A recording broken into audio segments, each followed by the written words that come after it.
Shalom, apa kabarnya saudaraku sekalian? Kiranya kasih Tuhan Yesus menyertai kita. Sebelum kita menyambut sapaan firman Tuhan, mari kita saat teduh sejenak.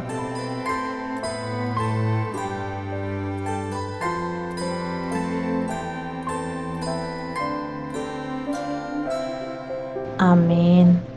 Sapaan firman untuk kita pada hari ini tertulis dalam Ibrani pasal yang kedua ayat 1 sampai ayat yang keempat. Ilmu pengetahuan dan iman.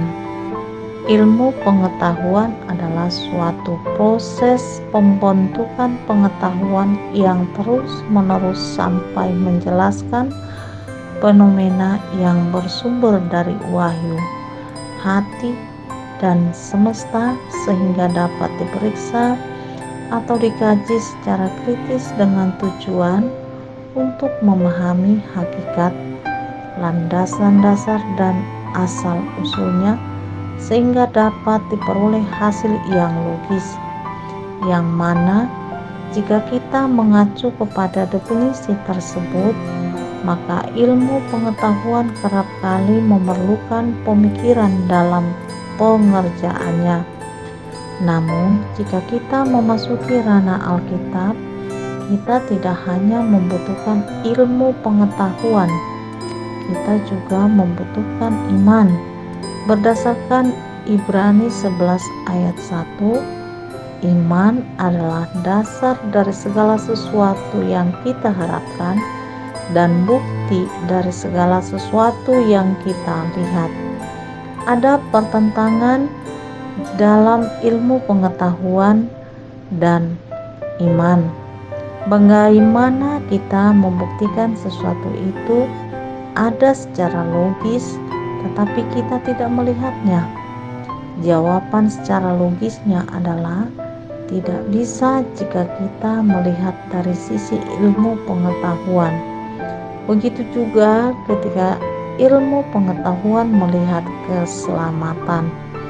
Keselamatan adalah sebuah anugerah dari Tuhan yang sifatnya universal. Dan ketika keselamatan itu tidak bisa dilihat oleh ilmu pengetahuan, maka ilmu pengetahuan tidak akan menganggap keselamatan itu adalah sesuatu yang logis dan nyata. Itulah mengapa kita memerlukan iman. Dengan iman, kita mampu melihat, mempelajari, mengkaji, memahami, memaknai, dan mempercayai apa yang tertulis di dalam Alkitab.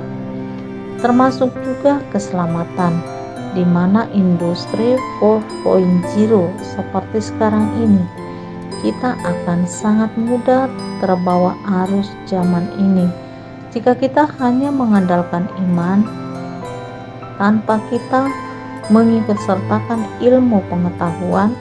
Tentu kita akan terbawa oleh arus perkembangan zaman tersebut, dan ini sangat berbahaya untuk keutuhan gereja Tuhan yang kita kenal sebagai tubuh Kristus. Contoh, ketika kita hendak menolong orang yang membutuhkan pertolongan kita lewat transaksi online, jika kita hanya mengandalkan iman, bukan tidak mungkin kita akan terjebak ke dalam penipuan yang berkedok transaksi online. Tetapi karena adanya ilmu pengetahuan, kita mampu mempelajari dan mengkaji kevalidan orang atau organisasi yang mengkoordinir gerakan tersebut.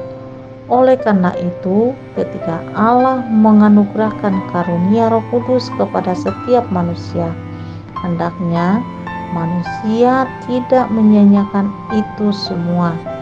Allah meneguhkan kesaksian mereka oleh tanda-tanda dan mukjizat-mukjizat dan oleh berbagai-bagai pernyataan kekuasaan dan karunia Roh Kudus yang dibagi-bagikannya menurut kehendaknya. Allah menginginkan setiap orang melakukan kehendaknya Di dalam melakukan kehendak-Nya, Allah tidak membiarkan manusia melakukannya sendiri.